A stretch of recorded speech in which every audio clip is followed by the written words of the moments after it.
It's a race against time for all the country's existing political parties as they attempt to comply with the stringent requirements of the Political Parties Act 2011 that was gazetted on 2nd November last year. From the date of gazettement, all political parties have 180 days to comply with the act, which leaves May 2nd, 2012 as the final day of compliance. The law is meant to cure the malady of mismanagement of political parties in the country and turn them into national institutions, a clear admission that political parties in the country have been wanting on the ideological front.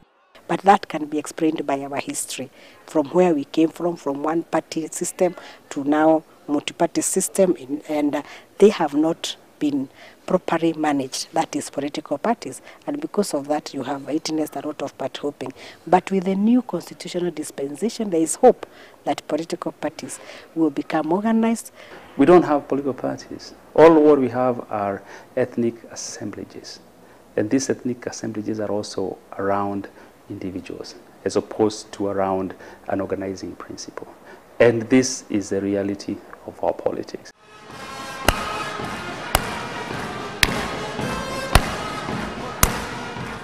With the exception of KANU, the Independence Party, a look at a majority of the country's main political parties indicates that they were crafted during an election year as vehicles to win power. In 2002, the National Rainbow Coalition (NAC) was formed just months to the general election to oust KANU from its 4-decade rule.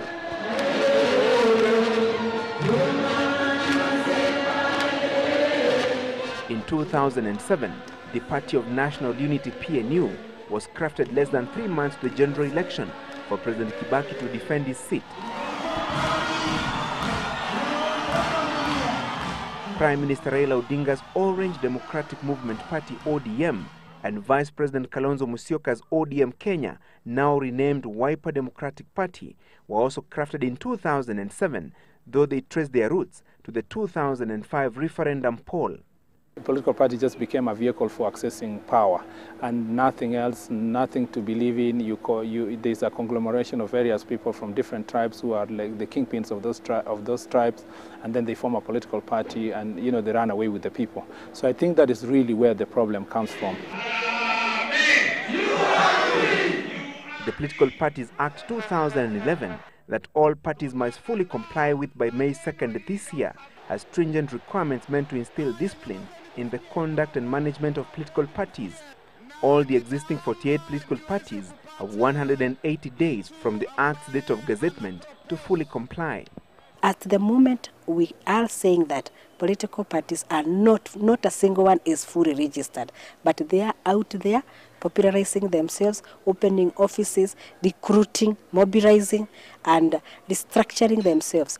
Article 7 of the Political Parties Act enumerates the specific requirements that political parties must meet to be eligible for full registration. They must have at least 1,000 registered members in at least 24 counties and functional party offices in at least 24 counties. The parties must also have a national character with leadership that meets the provisions of Chapter 6 of the Constitution on leadership and integrity. These requirements will no doubt force briefcase parties to wind up. In fact, it kills what some people call partypreneurship, the act of forming a political party and then selling it to who will be buyers, politicians, just before the elections. Party hopping has been a common characteristic of the country's political players. The Political Parties Act makes it almost impossible for individuals who fail to clinch a particular party's nomination to seek an elective seat and jump to another. The Act requires one to be a member of a political party for at least 3 months before they can be nominated.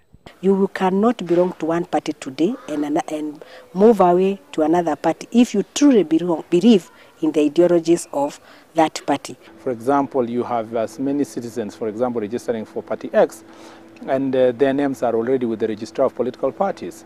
Before you can move them to another party, if you form another party, you have to ask them to formally resign.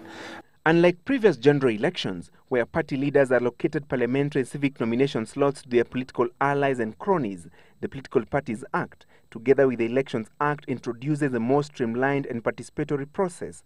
Each party will be required to submit to the Independent Electoral and Boundaries Commission, IEBC, and the Registrar of Political Parties, its party list of nominees that must take into account considerations of gender issues, as well as rights of the marginalized and the minority. This list of nominees will be open to public scrutiny and must be submitted at least 45 days before the general election.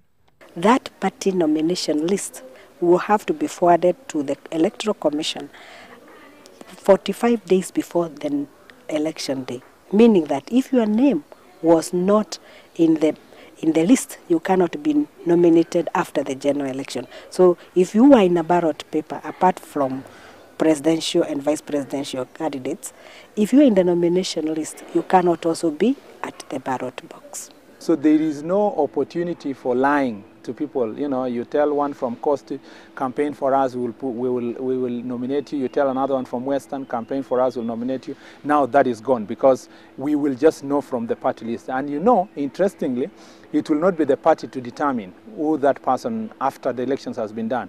It's just that the IEBC will sit down, pick the first person from the party list.